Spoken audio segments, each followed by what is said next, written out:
So I had to watch my old video because I shot it like a week ago and I genuinely forgot what I talked about. Like, I know I'm doing this whole vlog and I'm trying to go over me rebuilding sort of my life at this point to a better, more ideal version, but I completely forgot what I talked about. And I was watching the end of it. And funny enough, at the end of the last video, I was talking about the importance of brand and just, I think how valuable building a brand is and how valuable it will continue to be. And earlier today, I shared I'm in like this group chat on Facebook, and I've been talking about it actually a lot for the past week. Real quick, I have a group called the Roundtable. It's sort of like a private kind of accountability group. We talk about how to build your health, how to build your wealth, how to build your relationships. There's different tactics, different techniques, all of those things. We try to meet every other Thursday and go over our goals, go over like the most practical, objective ways to get things done. And I put a long thread. I'll actually link to it below. I put a long thread in the Roundtable about building a brand because over the years, since like 2020, what I like to do is I like to watch different businesses and different influencers and see what works for them, see what doesn't work, see if I can implement it, see if I can stay away from it or if I should stay away from it. And the idea of brand came to mind because I was seeing so many different, they're influencers technically, but they're business people who are sort of the face of their business, if that makes sense. I saw them just explode over the past few years. Like, they would do well, and they started making a shift to focusing more on their personal brand, and that's when they got the most growth, from what it seemed. That's when their business really took off. For example, there's a real estate agent named Ryan Serhant. I've actually met him in real life. He's a pretty cool guy. He was on $1 Million Listing, very famous real estate agent. And he sort of started to invest more in his personal brand. And as he did, I feel like he blew up. Like, he was already big, but his business seemed to have grown tremendously. And I think he does like over several billions of dollars in sales per year, which is more than he did, I think, prior to really focusing on his brand. And he kind of already focused on his brand because he had a TV show, but he wasn't really like in charge of the TV show. He was a character on the TV show.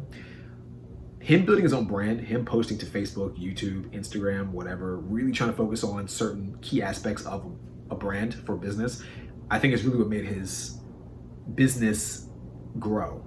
And by extension, allowed him to build more businesses that also grew super fast in a super short period of time.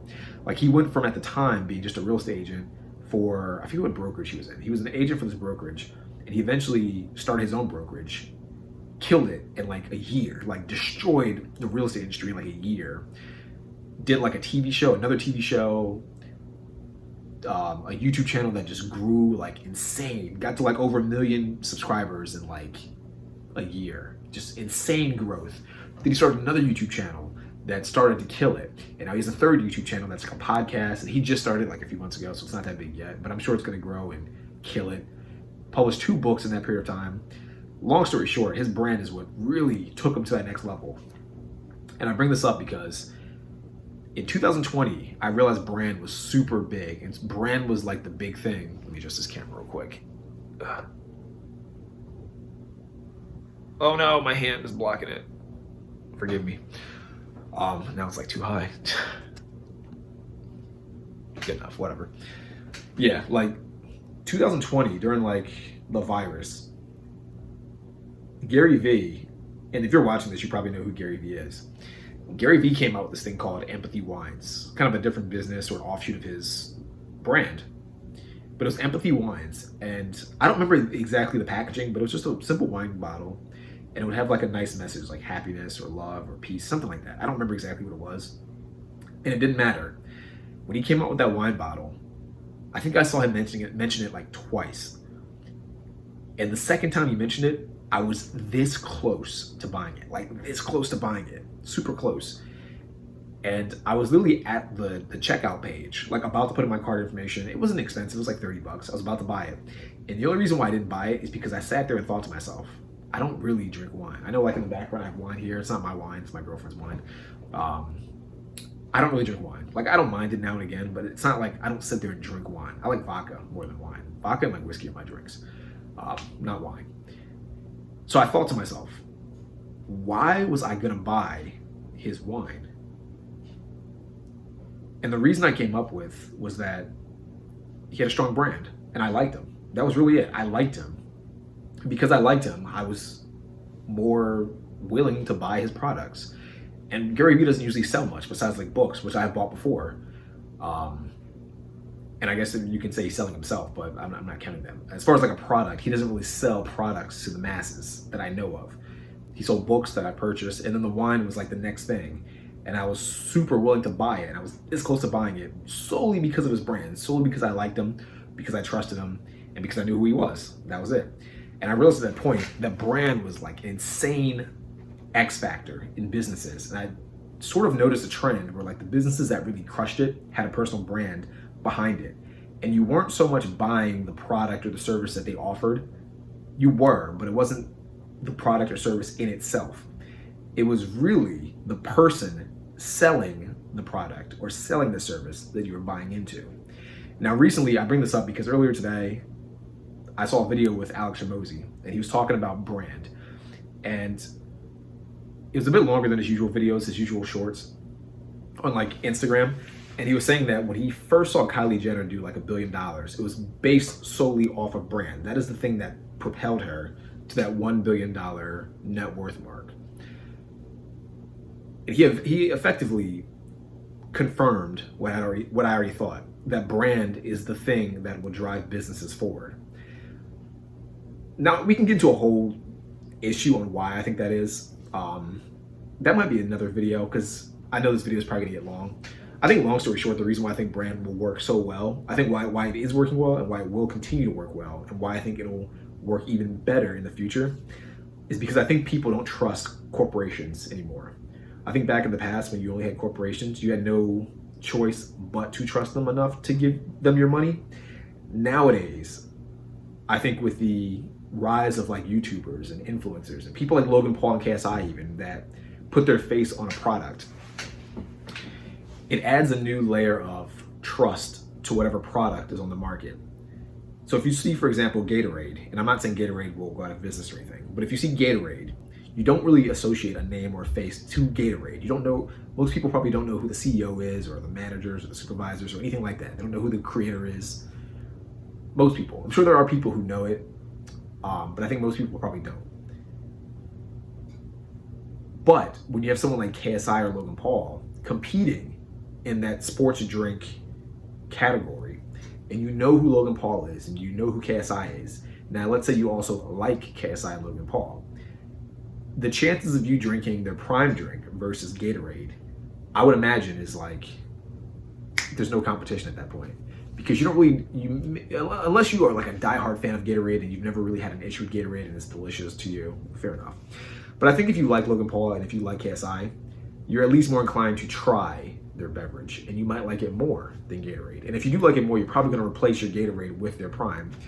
And even if you don't like it more, you're probably still inclined to buy it at least a little bit. So they're still getting some of your money because you like KSI and because you like Logan Paul and you know who they are. Does that make sense? So I think in the future, that's really going to be the big thing that's going to help people sell things. Brand, personal influencers. I think there's going to be that factor where you have to sort of know the person, at least know of them, or at least entrust them to give a corporation your money. So I guess I bring this up because if you're watching this right now and you're thinking about starting a business of some kind, I think one of the best moves is to attach a brand to it, like a personal brand. Give people, share your story with people, give a little bit more insights about yourself, be a little bit more vulnerable. That's why I'm making this video, to be honest. That's part of it, at least, is because I am a business owner. I have things to sell, and I think the best way to sell those things is for people to know you, like you, and trust you. So this is why vlogs, I think, work pretty well. I'm actually starting to see a lot more vlogs. Funny enough, earlier this year, it was a random prediction, and I don't know if it's going to happen or not. It was just an idea, a prediction I had. I thought that vlogs might make a comeback. People were saying that vlogs were dead and that making a vlog was a terrible idea. And I was like, no, I think vlogs are going to make a comeback. I think if people can make a good vlog where they show enough of their lives, like the behind the scenes, and then combine it with a good piece, like a good amount of information, like quality content. Almost like if you've seen this influencer Christian Guzman in the fitness niche, he kind of did that years ago. I feel like that's kind of what built his business, Alphalete. And I don't know. I think it didn't die. I don't think vlogs really died. I think people maybe did them ineffectively, or showed things that weren't of importance, or things that weren't interesting, or maybe didn't add in enough information or details, things like that. But I think if you can find that right balance of entertainment and information, a vlog will kill. That's my personal opinion. And I'm starting to see more people do vlogs, and I think the vlogs are performing well from what I'm seeing. And it's basically because of what I just said. I think it's enough about their lives where you can kind of get an idea of who they are, and you sort of get invested into what they do. But they also provide some information or some key ideas, some insights that you might be looking for. And you're looking for those insights and that information with the hope that you can emulate their success, or at least live, to a degree, a similar lifestyle to what they live. Hopefully that all makes sense. So yeah, if you're trying to start a business or just trying to make some extra money, I highly recommend starting a brand. And that's sort of that wealth pillar. And that's what I'm doing now. I'm sort of starting to post more frequently. I'm trying to do things like this. And I'm trying to do a different mix of content. Some of the content's going to be a bit more polished, a bit more edited. And then other types of content is going to be more like this, where it's just me talking to the camera, uncut, unedited, no fancy animations, no text flying across the screen, no extra music, stuff like that. Just a raw video of me talking to you, us sort of having this, not really a back and forth because you're not speaking back to me, but me kind of giving my insights and my 2 cents, hoping that I can give you some value and help you. So I think that's kind of a good way to build up your wealth pillar if you're watching this. And that's what I'm currently doing to build up my wealth pillar. As a side note, I just hit 5,000 followers on Facebook. So I'm pretty excited about that. To my knowledge, at 5,000 followers, you get to monetize, which is pretty cool. I don't expect to get much from the monetization. I don't even know if they're gonna approve me, because I have a mix of content that I put out. I think like 80 or 90% is my own unique original content.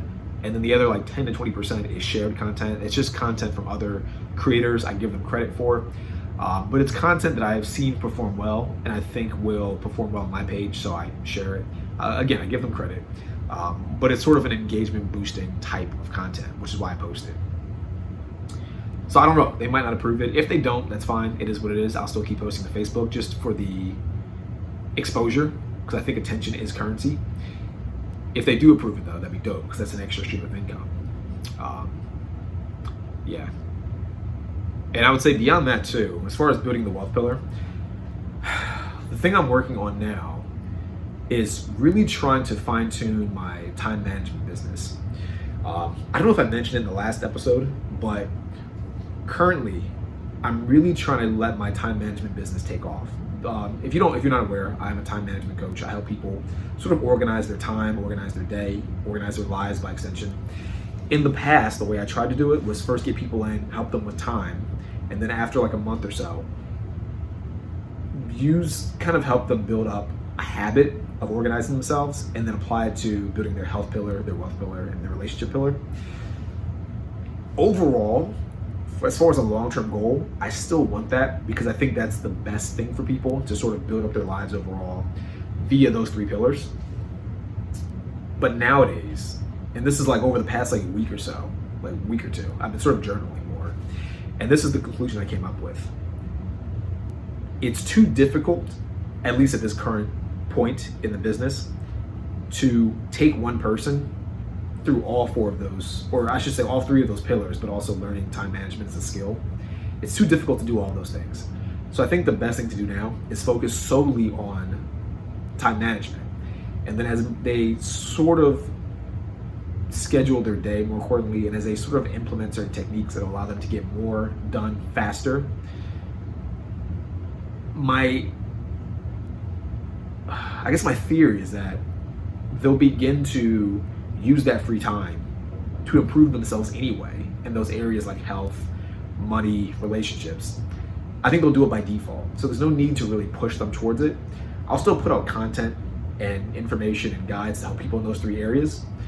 But I think if I focus like 80 to 90% of my time on getting people to understand the importance of time and how to use their time more effectively, I think that's where the highest ROI will be for the business. Hopefully that makes sense. So that's sort of my goal now.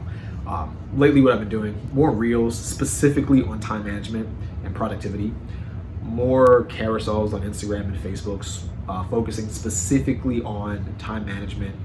I'm going to do a mix where most of it's going to be content on time management, but every here and there's going to be some content on relationships, dating stuff, money stuff, health stuff, just things that come to mind that I keep hearing people talk about that I think would be valuable to hear to give my 2 cents on.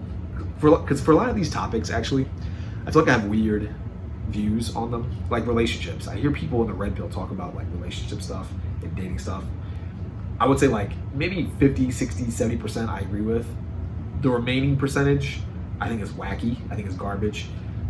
And I'm not criticizing it from the standpoint that they're just flat out incorrect, but I think the way they present it or what they say tends to lack nuance. And I think that lack of nuance that they present or that they don't present is going to hurt people a lot more than it's going to help. So I think if I give my 2 cents, I think more people will be inclined to, I don't know, use my perspective better in their lives. Because I think I would go a little bit more in the weeds and give more of a why certain things happen or why things occur or why you should think a certain way, which is not really what I see in a lot of these red pill people. They sort of just say, do A, do B, do C, avoid X, Y, Z. And I tend to find that that's generally good advice, but it can also be bad advice if people don't really understand why they're doing certain things.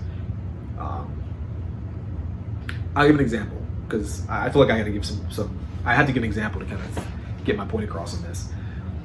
I hear like red pill people say, never let your girl go out to a club or bar by herself.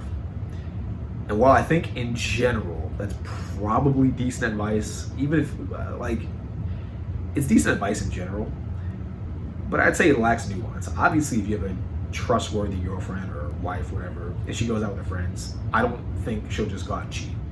I think if you in your own relationship present yourself as a respectable individual, a respectable man, she's not going to just go out and find the first guy that spit some game and just cheat on you. I don't think that's going to happen. So I think that's where the nuance is kind of missing.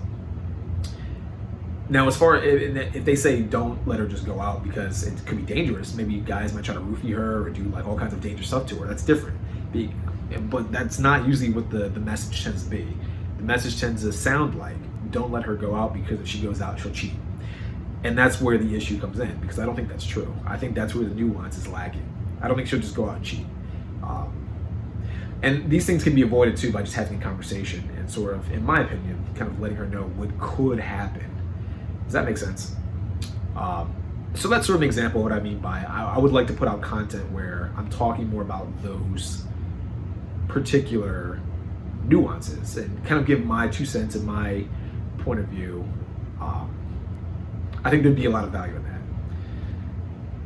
What else? I got some notes because I wanted to cover a few things without making the video too long and without sounding like I'm rambling too much.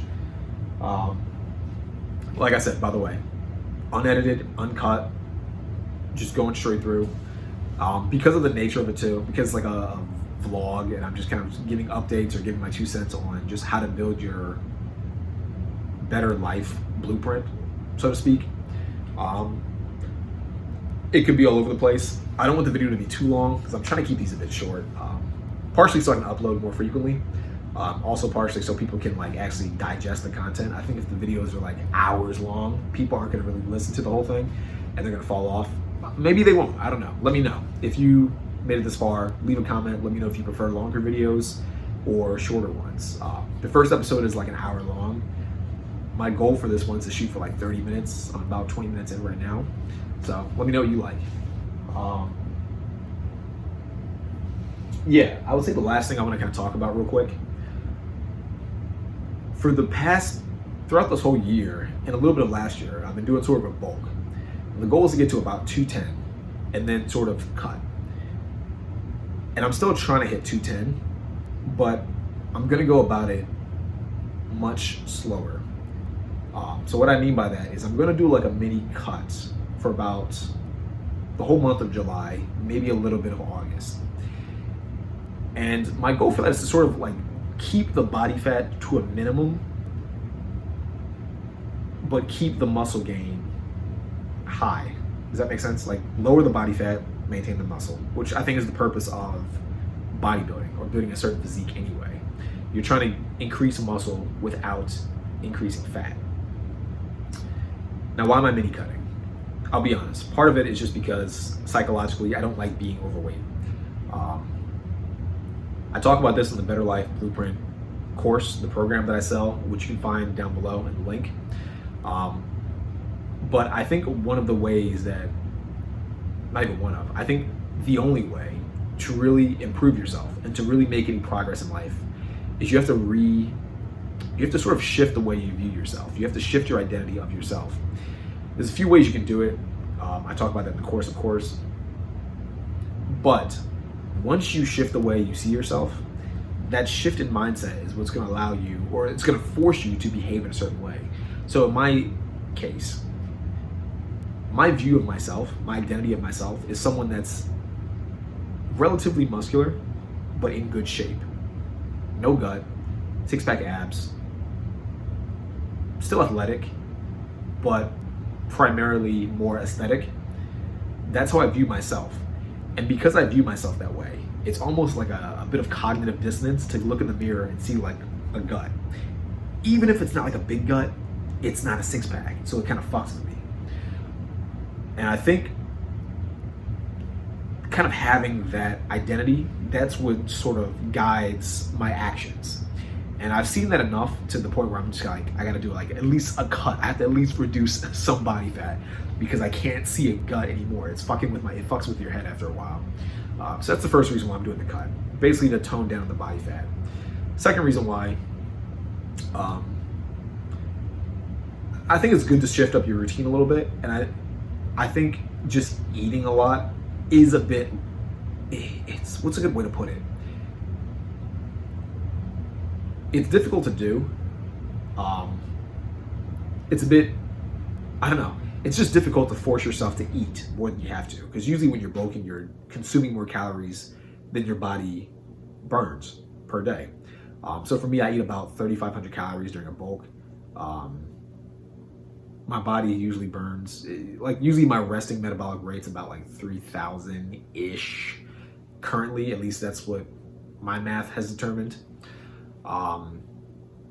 Yeah, and I don't even like to eat that much. Like, I do like to eat, but I like to eat like 1 or 2 meals a day. I don't like to eat like 3, 4, 5 meals to get all those calories.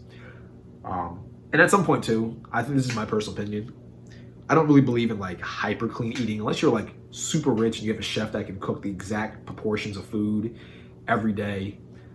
I don't believe in like super clean eating. I think even if you eat clean foods, the moment you start to exceed your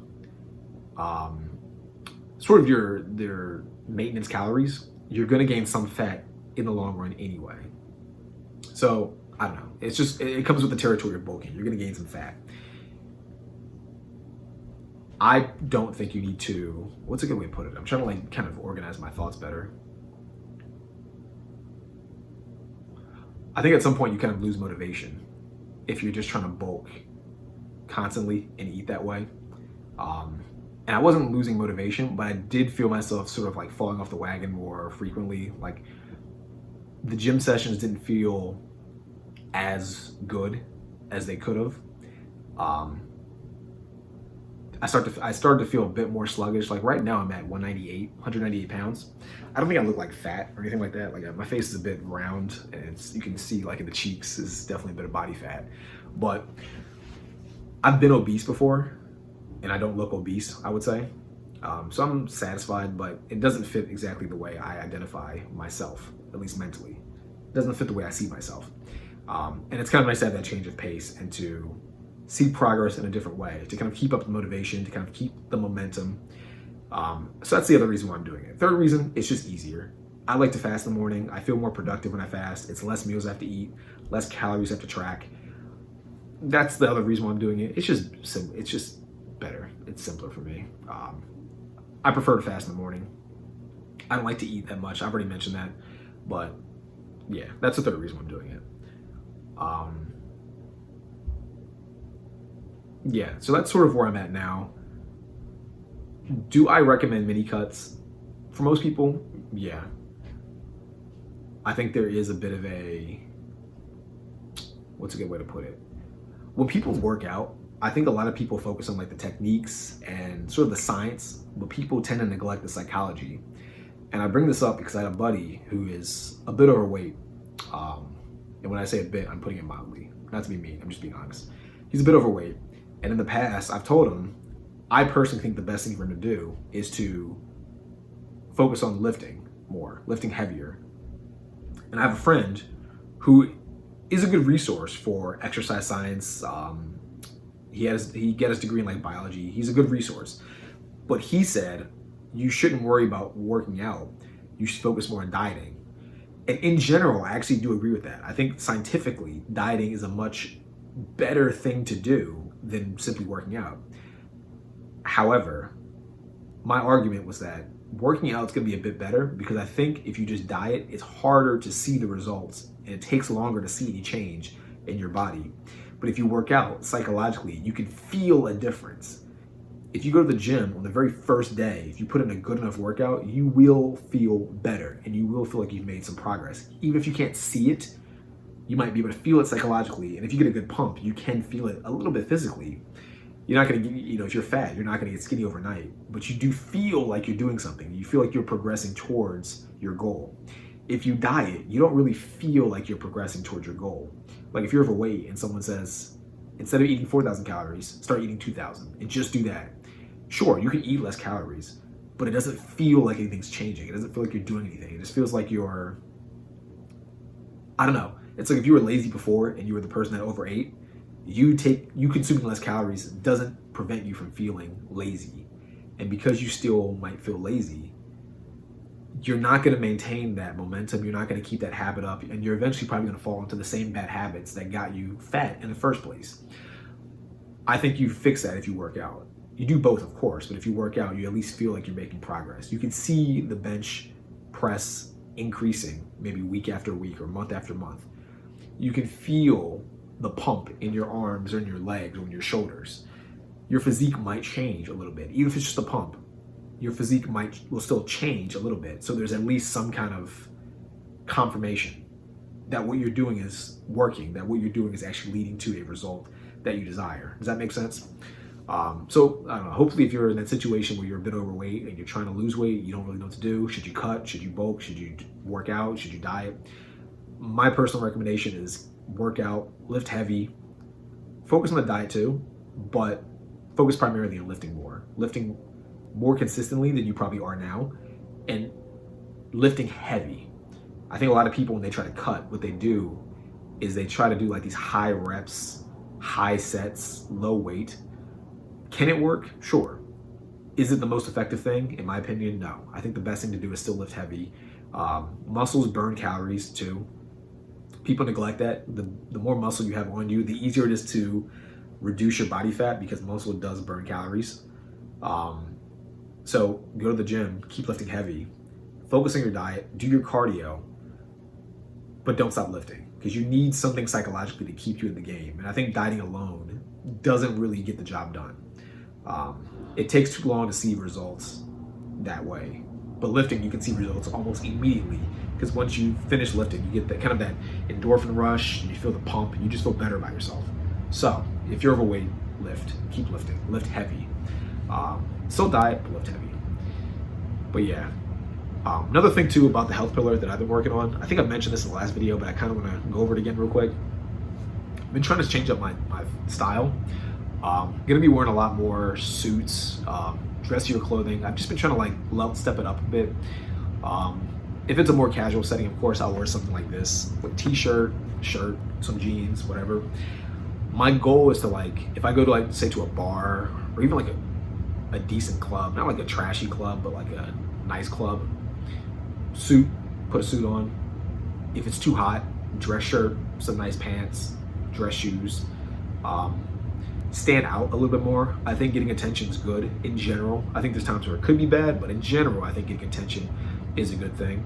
And I think you get a lot of positive attention by just dressing a lot better. And then there's that there's a positive feedback loop too, because the better you look, the better people I think treat you, and the better people treat you, the better your self-esteem becomes. So I think that's a good, I've said this before in different videos too, where I think if you change your clothes, you can drastically kind of change your life. And I think I've just explained the reason why. It's kind of that positive feedback loop. And I've done this before in my own life, but I'm definitely going to try to dress a lot more in suits and nicer clothing, kind of like business casual, stuff like that. I think I mentioned this too. Recently I had an eye test. I am going to get contacts. I did mention this in the last video. I do remember mentioning this, so I'm not going to talk about it too much, but I am going to get contacts. New glasses, of course, too, but contacts. Mainly because I just want to wear sunglasses more. And I bring this up and people are like, you know, you can get prescription sunglasses, or you can get those glasses that change the lens. It's like, yeah, it's true, but I've never met anyone with like those lens changing sunglasses like that look cool. Like whenever I see someone with those sunglasses there's like some glasses where if you're in the light, they turn into sunglasses, and then when you're inside, it shifts back to normal glasses. They look weird. They just look stupid. I don't know. They're not for me, so I don't want those. I want like normal sunglasses.